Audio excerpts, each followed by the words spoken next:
अब आते हैं उस जुर्म पर जिसका पब्लिक को सबसे ज़्यादा सामना करना पड़ता है, यानी रॉबरी।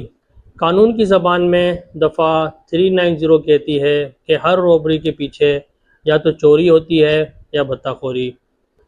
जब चोरी करते वक्त या माल लेकर भागते वक्त आपके सामने आ जाए और आपको फौरी मौत, फौरी चोट या फौरी कैद का खौफ दिलाए, मिसाल के तौर पर सड़क पर आते जाते गन पॉइंट पर आपसे मोबाइल या बाइक छीन लिया जाए, तो कानून उसे चोरी नहीं कहता बल्कि उसे रॉबरी कहता है। चोरी छुपकर होती है, जबकि रॉबरी आपकी आंखों के सामने असले के ज़ोर पर आपको डरा कर की जाती है। ताज़ीरात पाकिस्तान दफ़ा 392 के तहत रॉबरी की सज़ा कम अज़ कम 3 साल और ज़्यादा से ज़्यादा 10 साल कैद है। और अगर ये रॉबरी रात के वक्त हाईवे शाहराह पर की जाए तो ये सज़ा 14 साल तक की कैद तक बढ़ जाती है।